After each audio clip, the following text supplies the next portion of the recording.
Hello dear student, welcome. तभी हम लोग नेक्स्ट टाइप का सम सॉल्व कर रहे हैं बच्चे लोग, सैलरी। तो बाकी का भी सम अपलोड कर दिया अभी अच्छे से, तुमको सैलरी का पढ़ाता हूँ। तो अभी सैलरी में क्या दिया बच्चा मालूम है क्या तुमको? अभी मैंने तुम्हारे लिए क्या किया, एकदम अपनी राइटिंग में क्वेश्चन लिख दिया, इधर इतना बड़ा क्वेश्चन दिया, ठीक है। तो कैसे मालूम पड़ेगा सैलरी है? देखो, स्पाइडरमैन एक कंपनी है जो आयरन मैन की कंपनी में काम करता है। इधर बोला डिसेबल मतलब हैंडीकैप है 65%, और आपको उसका सैलरी का हिसाब निकालना है, कितना टैक्स देना है। तो ये सैलरी वर्ड से पहचान जानेंगे कि सैलरी है। अगर दूसरा भी क्वेश्चन उठा दूँ तो आप लोग इधर देखेंगे, इधर वर्ड आएगा, देखो ऐसे सैलरी लिखा रहेगा, पर मंथ बोला है तो इंटू 12 करेंगे, तो पूरा साल का बोला है ना। इधर अदर इन्फॉर्मेशन बोला है, डिडक्शन बोला है। तो सबसे पहले सैलरी में ना हर सम में क्या करना है, पहले सजाना है, नाम लिखना है। स्टेटस में इंडिविजुअल डालेंगे, नाम डालेंगे स्पाइडरमैन, प्रीवियस ईयर डालेंगे 23-24 और असेसमेंट डालेंगे 24-25। ये फिक्स है, हर सब में लिखना है। तो सबसे पहले सैलरी में ना डिडक्शन याद लिखो, क्या लिखने का? Deduction under section 16। तो सैलरी में दो डिडक्शन आता है, एक आएगा तुम्हारा स्टैंडर्ड डिडक्शन, ओके। सैलरी में स्टैंडर्ड डिडक्शन कितना है माने 50,000, ये फिक्स है। और एक आएगा प्रोफेशनल टैक्स, क्या आएगा तुम्हारा? Professional tax. इधर दिया रहेगा, देखो प्रोफेशनल टैक्स है ना, 2,500 दिया ना यार, इसको डिडक्शन में डाल देना। डिडक्शन बोले तो माइनस होता है, इसलिए ब्रैकेट में डाल दिया। कहाँ डाल दिया? ब्रैकेट में डाल दिया। अब एक एक नाम पढ़ेंगे, एक एक एंट्री करेंगे। तो इधर बोला है बेसिक सैलरी, स्पाइडरमैन की बेसिक सैलरी पर एनम मतलब साल का 7 लाख है, ओके। 7 लाख दिया ना, तो डायरेक्ट लिख देंगे बेसिक सैलरी। पर मंथ बोले रहता तो इंटू 12 करते, तो लिख देंगे 7 लाख। कितना लिख देंगे? 7 लाख, सिंपल। फिर इसके बाद उसको DNS अलाउंस मिलना है सैलरी के साथ। वो पिज़्ज़ा वज़ा मतलब अलग से काम कर रहा है सपोज, तो उसको कंपनी DA दे रही है, अलाउंस सैलरी का पार्ट, सैलरी का हिस्सा होता है, ओके। तो जैसे 6 पानी पूरी खाई का सुक्का मिलता है, वैसे DNS अलाउंस कितना मिला उसको? 3 लाख। ये भी टैक्सेबल है, टैक्सेबल मतलब लिखने का रहता है। फिर कंपनी इसको हाउस रेंट अलाउंस दी, घर भी दी रहने के लिए, भाई तू भाड़े पे मत रहे, तेरे को कंपनी तू मेहनत करता है ये ले। तो कंपनी इसको हाउस रेंट अलाउंस प्रोवाइड कर रही है। कितना दी? 90,000। और इधर बोला एग्जाम, तो पहले 90,000 लिखने का रहता है ऐसा, ओके। फिर जो भी एग्जाम रहेगा ना उसको कम करेंगे, उसका अंडर सेक्शन 10 होता है, डाल दिया, नहीं डाला तो भी चलेगा। 29,000 कम कर देंगे ना, तो बैलेंस कितना बचेगा? 61। वो टैक्सेबल रहेगा, वो क्या हो जाएगा? टैक्सेबल। तो फर्स्ट सेकेंड थर्ड लाइन किया। अभी इसको क्या मिला? Reimbursement of medical expense. वो क्या काम करता है, इधर उधर उड़ी मारता है तो मेडिकल उडिकल लग हो गया रहेगा, तो कंपनी उसका मेडिकल का भी खर्चा देगा, वो भी टैक्सेबल है। वो भी क्या है? रीइंबर्समेंट में पहले बंदा भरेगा, फिर कंपनी उसको रिटर्न पे करेगी, तो रीइंबर्समेंट भी टैक्सेबल है, ओके। तो कौन सा है? अगर गवर्नमेंट हॉस्पिटल रहता ना तो एग्जाम्प्ट रहता, ठीक है। तो 22,000 दिया है, तो ये भी हिसाब में आएगा। फिर इधर क्या बोला? परक्यूसिट मतलब फैसिलिटीज एरिया। तो अभी कहाँ लोकल ट्रेन में धक्का खाएगा, बस का धक्का खाएगा, तो कंपनी बोली ये ले गाड़ी, तो गाड़ी से आ जा कंपनी, तो कंपनी उसको पर्क दे रही है। पर्क बोले तो फैसिलिटीज एरिया, ओके। एम्प्लॉयर मतलब कंपनी ने दिया, तो ये भी टैक्सेबल होता है क्योंकि वो काम कर रहा है, इसलिए उसको परक्यूसिट मिल रहा है, ओके। कितना मिला परक्यूसिट? 40,000, ये टैक्सेबल होता है ना। फिर बोनस मिलेगा, वो भी टैक्सेबल है। अभी कंपनी इसको एंटरटेनमेंट अलाउंस देती है, मतलब फैमिली के साथ जा, घूमने जा भाई, किधर जा, इधर जा, उधर जा, तो ये एंटरटेनमेंट अलाउंस ये भी टैक्सेबल है, ओके। गवर्नमेंट एम्प्लॉय रहता है तो उसको एग्जाम करते हैं, ये 60,000 टैक्सेबल है। कभी कभी ये भी बोला रहेगा आपको, ऐसा बोला रहेगा ना, क्या बोला रहेगा? बोनस डिक्लेयर, तो ये नहीं लेंगे क्योंकि बोनस पेड आता है। क्या आता है? बोनस पेड बोला रहेगा ना तो लेने का। डिक्लेयर बोले तो अभी लोगों ने माइक पे चिल्लाया कि बोनस मिलेगा, दिया थोड़ी, तो ये नहीं आएगा ना, ये सब हिसाब में आएगा। तो फिर आएगा, बोनस लिखा रहेगा तो आएगा। तो ये तुम्हारा क्या हो गया? सैलरी का हो गया, और कुछ इन्फॉर्मेशन नहीं दिया है। प्रोफेशनल टैक्स वो तो डिडक्शन में आएगा। तब इसको आप सॉल्व करेंगे ना तो आपको क्या मिलेगा? Income from salary. क्या मिलेगा? Income from. ये तुम्हारा भी टोटल आएगा, ये ग्रॉस सैलरी आएगा, तभी अपने को कैलसी लेके सॉल्व करना पड़ेगा। 7 3 10, 10,61,000 हो गया ये 10,61,000 है।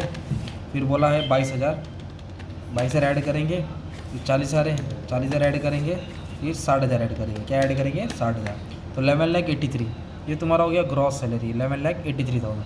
उस पर तो दोनों क्या करेंगे आप लोग? माइनस करेंगे। क्या ये एक स्टैंडर्ड डिडक्शन फिक्स है, लिखना ही है भाई 50,000, इसके पर ये शगुन है, इस पर सॉल्व जॉब मत करो। और प्रोफेशनल टैक्स कितना दिया था? 2,500, ये भी माइनस करेंगे, तो -52,500 करो, तो कितना आया भाई? 1,30,500, 11,30,500। ये 11,30,500 क्या आपका मालूम है? Income from salaries. क्या है भाई? मतलब इसने सैलरी से इतना कमाया, सिंपल। अब ये बंदा क्या करता है मालूम है कि फ्यूचर में पैसे की ज़रूरत पड़ेगी, लॉकडाउन आएगा, तो इसने यहाँ वहाँ पैसा इन्वेस्ट किया, तो अलग जगह, तो तभी आप समझ जाएंगे ये सैलरी का पार्ट नहीं, डिविडेंड, इंटरेस्ट, गिफ्ट, अवार्ड है ना, ये अदर सोर्स से आता है ना, कभी कभी नहीं लिख के आएगा। तो क्या करेंगे? पहले एक एक नाम लिखेंगे। तो ये कोई और कंपनी का डायरेक्टर भी है ना, ये ना और कंपनी का क्या है, मार्वल कंपनी का सब डायरेक्टर है।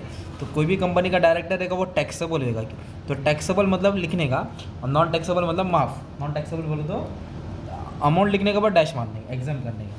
डिविडेंड फ्रॉम फॉरेन कंपनी मतलब फॉरेन कंपनी से इसको इन्वेस्टमेंट किया है तो उसको डिविडेंड आ रहा है। तो डिविडेंड चाहे वो इंडियन कंपनी का हो या फॉरेन कंपनी का हो, क्योंकि ये रेसिडेंट ऑफ इंडिया है, बंदा इधर का है ना, तो ये टैक्सेबल है। क्या है? टैक्सेबल। कितना है? 5,000। ओके। फिर उसके बाद बोला डिविडेंड फ्रॉम म्यूचुअल फंड। क्या बोला? इसने पैसा इन्वेस्ट किया, ये डिविडेंड है, कहाँ से है? म्यूचुअल फंड से। तो म्यूचुअल फंड का डिविडेंड टैक्सेबल होता है भाई। म्यूचुअल फंड का डिविडेंड क्या होता है? टैक्सेबल। हाँ वो भी टैक्सेबल है, मैं बताता ना, ऐसे लिस्ट बना के रखो, टेंशन मत ले। तो अभी फिलहाल ये सब पे फोकस करें, अदर सोर्स में आएगा, क्योंकि सैलरी और अदर सोर्स में फ़र्क है। जहाँ काम करे वहाँ कंपनी सैलरी दे रही है, और यहाँ वहाँ पैसा डालो वो अदर सोर्स हो जाएगा। अब इसको देख, बेस्ट सिटीजन अवार्ड मिला। क्या मिला? Best citizen award. कोई बच्चा गटर में डूब रहा था, स्पाइडर में उठ के गया, उसको गटर में से निकाला, बच्चा है, उसकी जान बचाए, तो गवर्नमेंट ने उसको अवार्ड दिया ना 10,000। तो ये अवार्ड वाला पैसा ना गवर्नमेंट उस पर टैक्स नहीं लेगा, क्योंकि गवर्नमेंट ने दिया ना, ये एग्जाम्प्ट है भाई। मतलब गवर्नमेंट से जो भी अवार्ड मिला उसका टैक्स नहीं है ना। जो भी अपने को है ना हाई सिविलियन अवार्ड मिलता है ना, वो सब पे टैक्स नहीं है। अभी गिफ्ट मिला, तो गिफ्ट भी एग्जाम्प्ट है भाई। अगर दोस्त ने गिफ्ट दिया, मतलब बैटमैन ने क्या किया, स्पाइडरमैन को कपड़ा दिया भाई, ये ले लाल कलर का कपड़ा दिया तेरे को, तो पर यह एग्जाम्प्ट है। अगर 1 लाख का ज़्यादा देगा ना, जैसे कि रिलायंस अंबानी की बेटे लोग की शादी, 2-2 करोड़ का कपड़ा, हाँ 10-10 लाख का, तो 1 लाख से ज़्यादा हो गया भाई, तो वो टैक्सेबल होगा। 1 लाख से कम है तो माफ़। तो ये भी एग्जाम्प्ट होगा। क्या होगा दोस्त? एग्जाम्प्ट। इधर डैश मारेगा, और जो टैक्सेबल था तूने लिखा, और जो एग्जाम्प्ट है उसको क्या किया? माफ़ किया।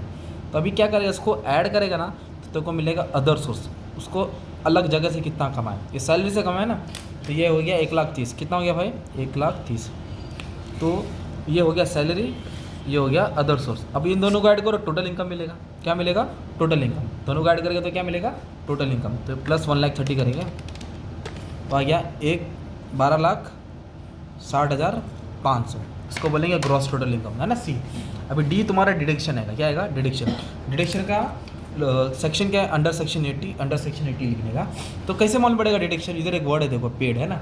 कोई भी पेड वर्ड आएगा, इन्वेस्टेड वर्ड आएगा, कंट्रीब्यूटेड वर्ड आएगा, डिपॉजिटेड वर्ड आएगा, मतलब उसने पैसा कहीं जमा किया है तो डिडक्शन में आएगा। मिला तो अदर सोर्स होता है। मिला तो इधर किधर डाला पैसा? Medical insurance premium. तो मैंने आपके लिए डिडक्शन का लिस्ट बना दिया बेटा। क्या दिया है? मेडिकल इंश्योरेंस 80D में आएगा। नहीं, डिविडेंड पेड नहीं आता, डिविडेंड रिसीव आएगा ना।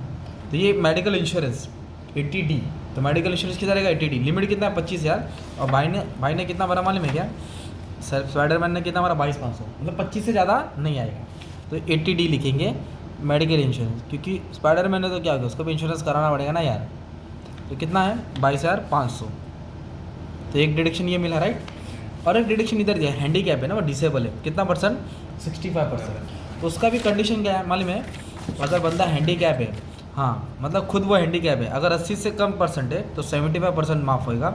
अगर ज़्यादा, हाँ मतलब अगर 80% से 75,000, अगर 80% से ज़्यादा हैंडीकैप है वो कितना, तो उसको डिडक्शन कितना मिलेगा? 1,25,000। तो ये कितना परसेंट हैंडीकैप है भाई?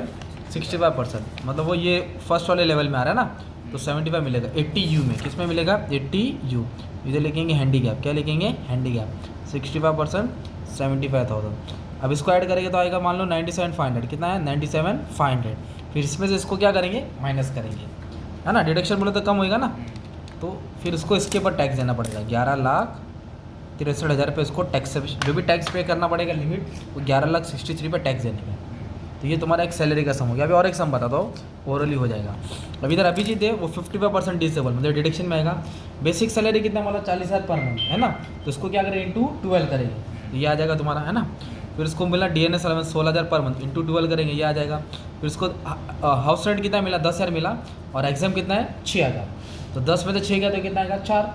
10 में से 6 गया तो कितना आएगा? 4। फिर उसको इंटू 12 करेगा तो तेरे को 48 करेगा। ट्रैवलिंग कितना मिला? 50, और अमाउंट एक्चुअली स्पेंड बोला 38। तो जब भी ब्रैकेट में आएगा ना, तो 50 से 38 क्या कर? माइनस कर, तो कितना बैलेंस मिलेगा? 12,000 मिलेगा। फिर बोला पर की सीट 35,000 टैक्सेबल है। बोनस डिक्लेयर नहीं लेगा, बोनस रिसीव आएगा। बोनस डिक्लेयर नहीं लेगा, बोनस रिसीव। प्रोफेशनल टैक्स और डिडक्शन में आएगा ना यार। तो उन्होंने क्या किया? सबको ऐड किया। एक तो स्टैंडर्ड डिडक्शन 50,000 है, और प्रोफेशनल टैक्स, तो उसको माइनस करके इनकम फ्रॉम सैलरी मिला। इधर एक नया वर्ड दिया है, कंट्रीब्यूशन टू प्रोविडेंट फंड। किधर कंट्रीब्यूट किया? Provident fund. हाँ तो कंट्रीब्यूशन बोला तो इधर होता है, इन्वेस्टमेंट होता है, तो 80C में आएगा डिडक्शन, उसको लास्ट में डाल जाएंगे। अभी इसको देख FD आया, FD का इनकम टैक्सेबल, फिर FD का इनकम टैक्सेबल, डिविडेंड आया, फिर सिस्टर से गिफ्ट आया, तो 4 अदर सोर्स मिला ना, कितना मिला 4, तो गिफ्ट वाला एग्जाम्प्ट हो गया ना, इसलिए नहीं लिखा मैंने, बाकी 3 टैक्सेबल हो गया, यह अमाउंट आया। और इसने लास्ट में क्या पे किया, उसने प्रीमियम भरा, लाइफ इंश्योरेंस पॉलिसी, क्या बोला, तो लाइफ इंश्योरेंस पॉलिसी किस में आएगा भाई, मालूम है CCC में आता है, देखो लाइफ इंश्योरेंस प्रीमियम है ना, CCC में आता है, लाइफ इंश्योरेंस प्रीमियम बोला है, सेक्शन वाला नीचे लिखा, हाँ नीचे वाला लिखा है, सेक्शन वाला नीचे लिखा है। तो 80C में एक 80U क्यों प्रीमियम भरा मालूम है क्या, कितना भरा प्रीमियम, 32 भरा, कितना भरा 32। तो एक तो प्रोविडेंट फंड का डिडक्शन में आ गया भाई, किसका आ गया, हाँ वही बात, हाँ ये आ गया, अरे ये आएगा हैंडीकैप का आ जाएगा, और ये प्रीमियम है ना, ये भी डिडक्शन में उन्होंने नहीं डालेगा, ये भी आएगा, प्रीमियम भरा ना, ये भी आएगा 80C में, ठीक है, उन्होंने डाला नहीं है पर वो भी अमाउंट आएगा, तो 3 डिडक्शन आएगा, कितना डिडक्शन आएगा 3। अच्छा उन्होंने डायरेक्ट ऐड कर लिया, अच्छा दोनों का ऐड करके लिखा, ये देखो ना कैसे लिखा उन्होंने, ये कितना था, ये 48 था और कितना था 32, तो इस 80 लिख दिया। तो इस टाइप का तुम्हारा सम सॉल्व हो गया ना सैलरी का। Thank you very much.